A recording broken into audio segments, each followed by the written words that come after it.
Las palabras del Señor en esta parte de su discurso en la última cena son verdaderamente bellas y profundas. Fíjense cómo les dice, me voy ya al que me envió. Y sin embargo, ninguno de ustedes me pregunta, ¿a dónde vas? ¿Por qué? ¿Por qué no preguntan? Porque lógicamente están con ese interrogante en su corazón, pero lo que pasa es que se han llenado de tristeza. El corazón que se llena de tristeza no sabe hacer las preguntas adecuadas. Cuando yo dejo que mi corazón sea embargado por la tristeza, no sé hacer las preguntas necesarias, las preguntas justas, las preguntas que verdaderamente importan. Y por eso un corazón lleno de tristeza se puede llenar de preguntas que son absurdas o que son inútiles, que no sirven para nada. Ejemplo, decíamos en la primera lectura cómo Pablo y Silas enfrentan la injusticia.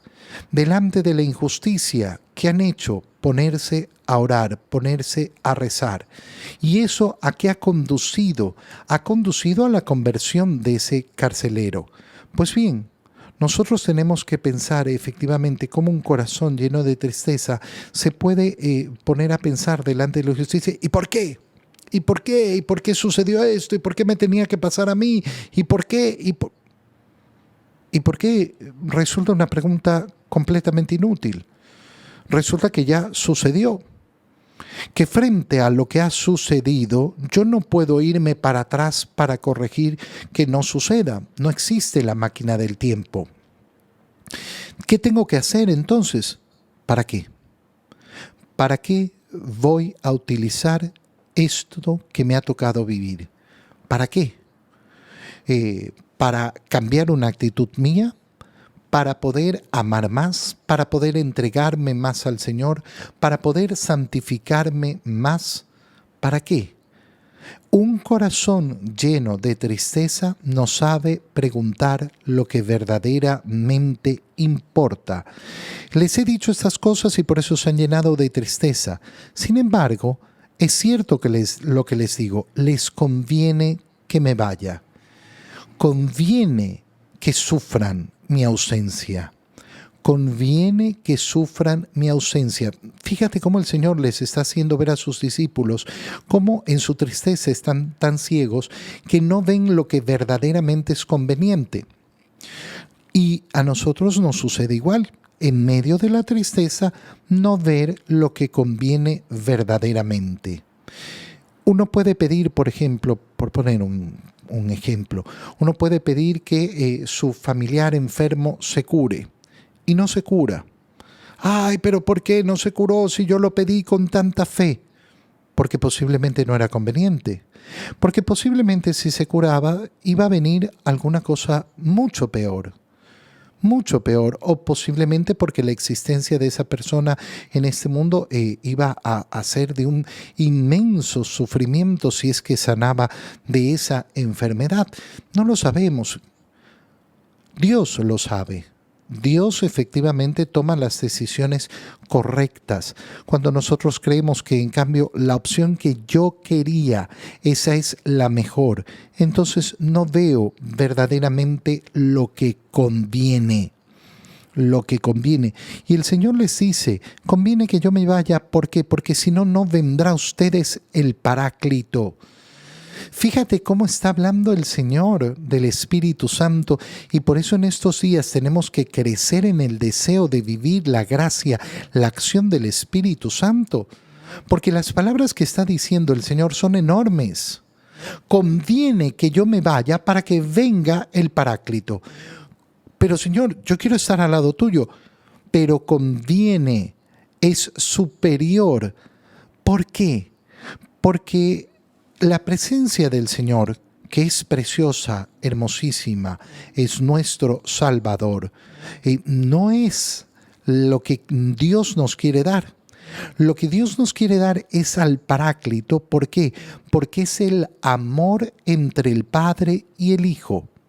No entre un padre y un hijo, sino entre Dios Padre y Dios Hijo. Participar del Espíritu Santo, recibir el Espíritu Santo, significa recibir el mismo amor con que desde toda la eternidad el Padre ama al Hijo y el Hijo ama al Padre. No hay una gracia mayor que esa. Recibir efectivamente el mismo amor del Padre al Hijo. Cuando Él venga, establecerá la culpabilidad del mundo en materia de pecado, de justicia y de juicio. Y comienza a explicar el Señor. Es decir, el Espíritu Santo va a ser el que establezca la culpabilidad. ¿Por qué son culpables los hombres? ¿Recuerda la frase de la primera lectura? ¿Qué debo hacer para salvarme? Bueno, el que va a establecer efectivamente la culpabilidad del mundo que no lleva a la salvación será el Espíritu Santo en materia de pecado, de justicia y de juicio. ¿En qué consiste la materia del pecado? No haber creído en Jesús, no creer en Él. Ese es el pecado. No creer en Él significa, en primer lugar, no creer que es el Cristo, el Mesías, el Salvador, el Hijo de Dios hecho hombre. No creer en su salvación. No, yo creo que Jesús es mi Salvador. ¿Te confiesas? ¿Vas a misa? ¿Comulgas? Ah, bueno, eso no. Hermano mío, rechaza su salvación. El Señor nos ha dicho con claridad, el que come mi cuerpo y bebe mi sangre tendrá vida eterna y yo lo resucitaré el último día. Esa es la salvación. Si yo rechazo la comunión, rechazo la salvación. Hay muchas personas que creen, no, lo importante es esto y lo otro. No, mira, hay muchas cosas que son importantes y que debemos de hacer, pero hay una que es central. Si yo rechazo esa, rechazo al Salvador. Y me están diciendo que el pecado consiste justamente en no creer en Él, no creer en Jesús. De justicia, porque me voy al Padre y no me verán ustedes. ¿Qué quiere decir? Que la justicia verdadera no es la de este mundo. En este mundo la justicia, ¿dónde puso a Jesús? En la cruz. ¿Y qué está diciéndoles el Señor? Esa justicia no importa. La justicia verdadera es la de Dios y esa la establece el Espíritu Santo. Y finalmente respecto al juicio. ¿Por qué? Porque el príncipe de este mundo ya está condenado. Qué bonitas palabras, porque significan lo siguiente: Dios ha vencido. Satanás no puede vencer. Podrá herir a muchos, podrá conquistar a muchos, pero nunca vencerá. Y esto es algo que Satanás detesta que le recuerden. ¿Qué es el condenado? El derrotado. Ha sido ya derrotado. No será derrotado el último día. Su condena ya está, su derrota ya está.